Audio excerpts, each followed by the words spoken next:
Today we're going to dive into productivity. Hello everyone, welcome back. My name is Hannes van Eden. I'm a high performance psychologist, which means I help other people perform really well in their career.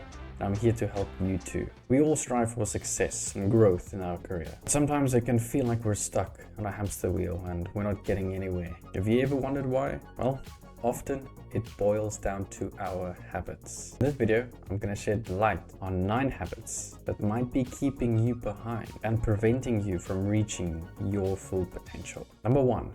Procrastination. You can get good enough at almost anything in 20 hours of focused effort. Problem is, most people spend years delaying the first hour. We've all been guilty of procrastination at some point. I'm sure you are right now by watching this video. But it's time to kick that habit to the curb. Procrastination hampers your progress and leaves you feeling completely unfulfilled. Instead, adopt a proactive mindset. Prioritize your tasks and then tackle them head on. Procrastination is often rooted in our innate desire for immediate gratification. That's why social media apps like YouTube and TikTok and Instagram do so well, because they feed off of that. It's the allure of short-term pleasure, binging a TV series, or just simply scrolling through social media, rather than engaging in a task that may require a bit of extra focus and effort. Fear also plays a significant role in procrastination. The fear of failure, fear of making mistakes, or even the fear of success can paralyze us and lead us to delay important tasks. We create mental roadblocks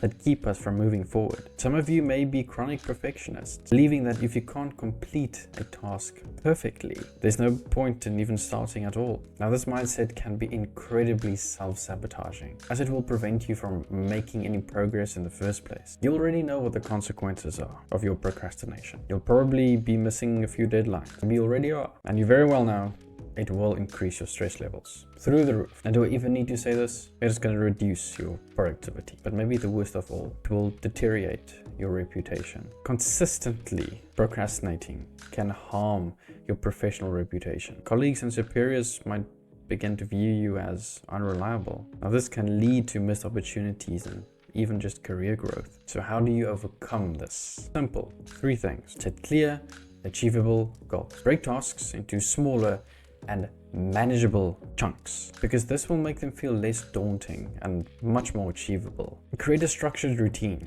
When you have a routine, it's easy just to wake up in the morning, go through the motions, and if you set the bar high enough that your routine is quite productive, it can feel effortless. Utilize time management techniques. Use time blocking or just create a simple to-do list, because this can help you manage your time more effectively and also help you just to stay on track. Number 2, multitasking. The myth of efficiency. Many of you might believe that if you can juggle a few tasks at the same time, it makes you more efficient. Now, in reality, it often leads to decreased quality and just a waste of time. Try and focus on one task at a time and watch your productivity go through the roof. First, let's debunk the multitasking myth. The idea that we can efficiently handle multiple tasks at once is a bit of a fallacy. Our brains aren't wired to perform multiple complex tasks simultaneously. Instead, we engage in something called task switching. When we multitask, we're not actually doing several things at once. Rather, we're rapidly switching our attention between tasks. This constant shifting comes at a cost. Each time we switch tasks, there's a cognitive cost in terms of time and effort, as our brains adjust to the new focus. Now, this switching can lead to a loss of productivity. More importantly,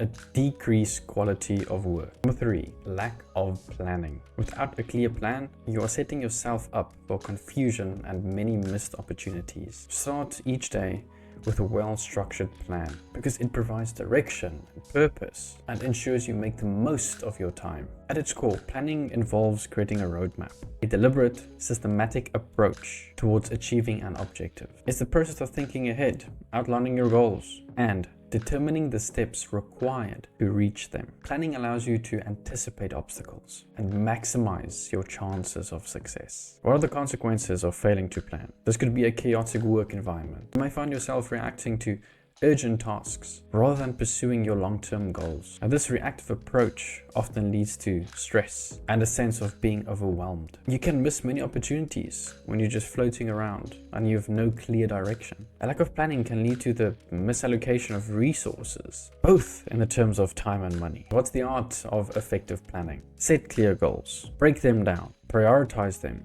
create a schedule, be adaptable. Your plans should be flexible. The world is always changing. You are changing. Don't change the core idea. Don't change the core goal, but be willing to make a few tweaks here and there as you change, as you evolve, and as the world changes. Number 4, neglecting personal well-being. It's fine to hustle. It's fine to put in the work, to grind as much as you possibly can. You can push yourself quite far, but everyone has a limit. Know what that is. Definitely push yourself, find that limit, but don't go over it too much. Life is short. If you push yourself too much, think about your friends, think about your family.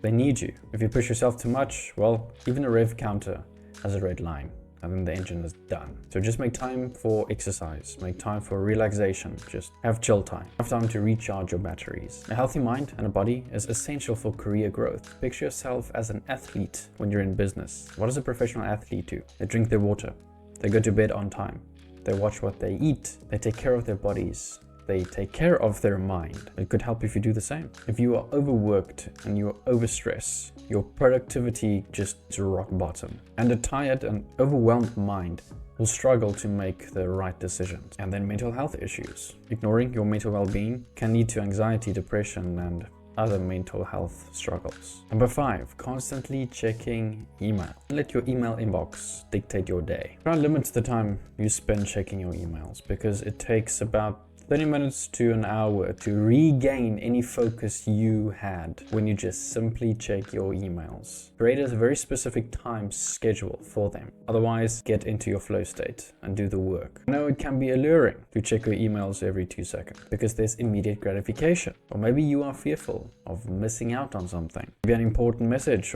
or an important opportunity. Maybe it's social validation you are looking for. Responding promptly to emails can be seen as a sign of dedication and professionalism, earning social validation from colleagues or superiors. Now, all this might be true, but try and find your balance. Number 6, overcommitting. There's this great book called The One Thing. Saying yes to every request or project can spread you thin and lead to subpar results. Try and learn to say no when necessary. The yes person syndrome usually originates from a desire to be seen as cooperative. Saying yes can provide a sense of accomplishment and maybe even fulfillment. However, the trap lies when you are taking on too much than you can actually handle. What are the pitfalls of overcommitting? Burnout, quantity versus quality. Believe it or not, missed opportunities. When you're saying yes to everything, you can only say yes to so many things. Overcommitting can lead to stress and anxiety, and then even strained relationships. And these are not professional relationships, these can be personal relationships as well. So how do you overcome the yes person syndrome? Prioritize. Evaluate each request or task and determine its importance and alignment with your goals. And just simply learn to say no. And set realistic expectations. Communicate your availability and deadlines clearly with colleagues and superiors to manage their expectations. Number 7, lack of delegation. Micromanaging every detail can stifle your productivity. Trust your team, delegate tasks, and empower others in your team. You'll not only ease your workload, you'll also foster growth and trust within your team. The hesitation to delegate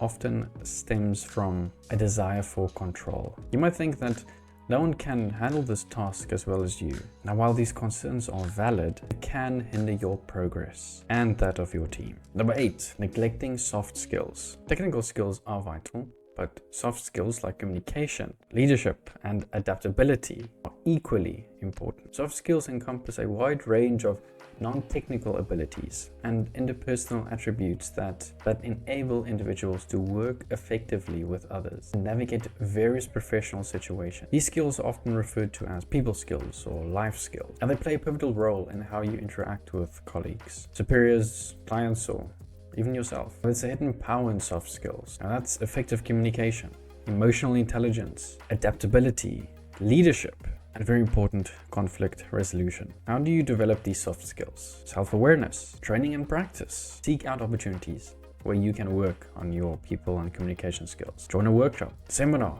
or a course. Feedback. Get feedback from peers and colleagues. Number 9, resistance learning. Our professional world is constantly evolving. Resisting new skills and knowledge can keep you stuck in the past. Try and embrace lifelong learning. Seek out opportunities to grow and stay ahead of the curve. Resistance to learning often stems from being quite comfortable in your comfort zone. It's human nature to prefer familiarity and avoid the discomfort that can come with obtaining new knowledge and experience. The problem is, this resistance can manifest in various ways, such as rejecting new ideas, ignoring emerging trends, or dismissing opportunities for growth. So embrace lifelong learning. Cultivate curiosity. Stay open-minded, set learning goals, learn from others, embrace failure, and always stay informed. And that's all from me. Subscribe if you haven't already, and we'll talk again in the next one.